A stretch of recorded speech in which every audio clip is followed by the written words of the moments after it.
Blind Date, Moment of Truth were all ratings hits, but it was the world of music back in 1963 that catapulted a girl from Liverpool to international stardom.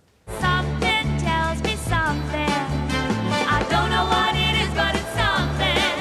But I do know whatever it is, it's gonna happen tonight. Please welcome Miss Cilla Black.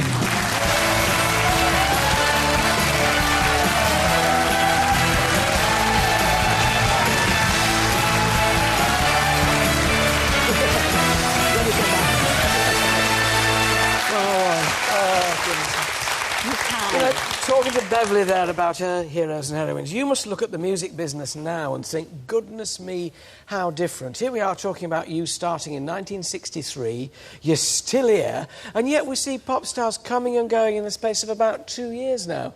Why do you think that is? Is it just the changed business, Cilla, or is there a reason why they can't stay it out, as it were? I haven't a clue. Ladies and gentlemen, it's been a great pleasure talking to you. I don't know. I think it was probably the TV, my television career, that elongated everything about me. So you slid into the sort of presenting role rather than just singing? Well, actually, television found me. I didn't find it. I mean, really, literally, I wanted to be a singer all my life. All my life. From the age of 3, that's all I wanted to do, was to sing. From the time I woke up from when my dad came back from the pub and brought a few mates and we had jars out, and I got up from bed at about sort of 10 o'clock, 10:30, and heard all this singing going on, and I was spied on the back staircase, and I was brought up and literally put on the kitchen table. Now I had an audience. It was fabulous. And I sang. And then I got a round of applause, and I went on doing it all through my life. And that's all what I ever wanted to do. But then when I was promoting, like on shows like this, you know, my latest single, I mean, listening to Beverly there was absolutely a dream. It just reminded me of myself. And, you know, I would have a chat with you and then maybe sort of talk about, you know, stuff that had happened during the week and maybe being a little bit funny.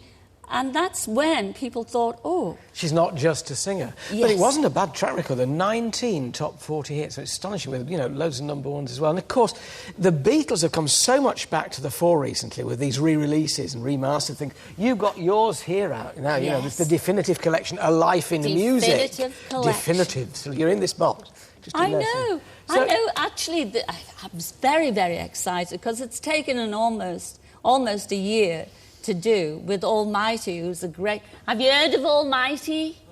Yeah. No. He's up there. Oh. He was up one. there. Yeah. He's now and alive and well. He produced Cilla All Mixed Up, and it went into the iTunes chart at number 4 and then went up to number 3. And I thought, gosh, I went off to America, and if I knew it would have gone that well, I would have stayed at home. Stayed behind and watched it. Yeah.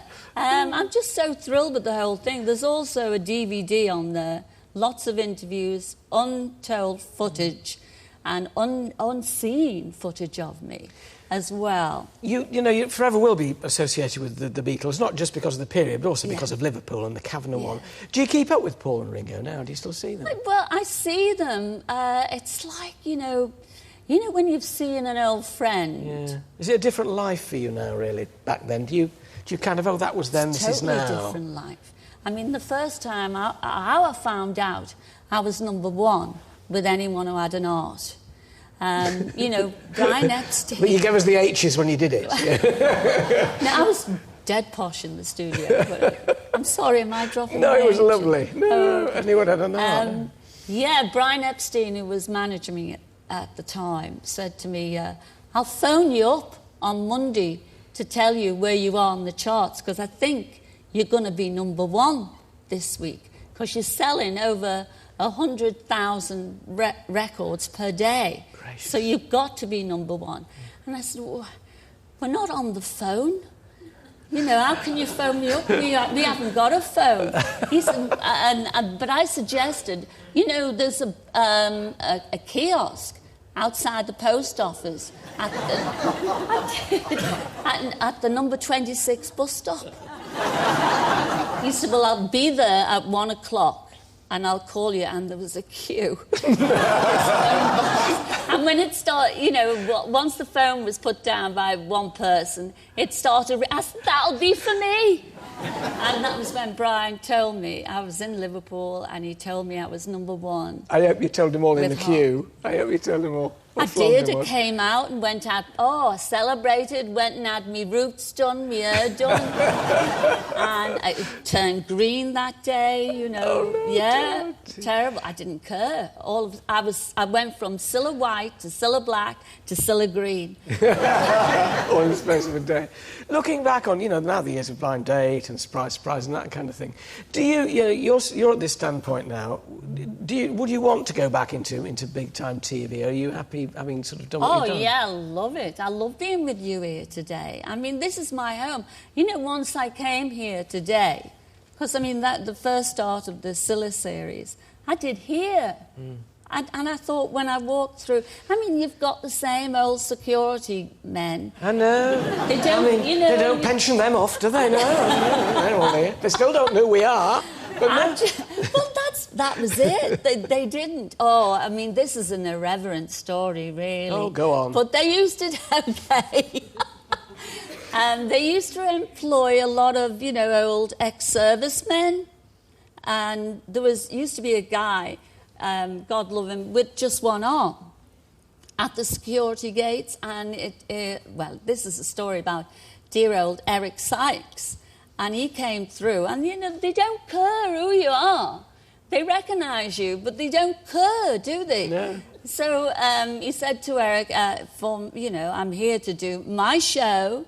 And on this occasion, this guy was really great. He said, oh, Mr. Sykes, it's my wife's anniversary next week.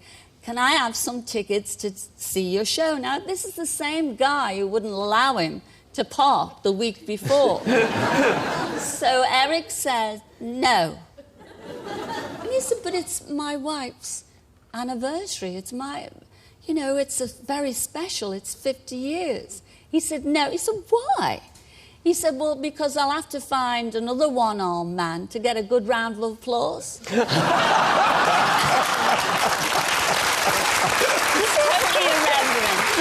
But it's true. Cilla, look, I wish you the very, very best of luck with Cilla Black, the definitive collection. They're all on there. Anyone who had an art... I'm sorry. Step Inside Love and all those. They're all there. Bless your heart. It's lovely to have you on. Great to talk to you. Will you come back again another time? Oh, I hope We'll have so. some more stories. It's been so short, but very wonderful. Do you know, Cilla, that's what most people have always said about me all my life. Short but wonderful. The great treat. Ladies and gentlemen, Cilla Black. Thank you.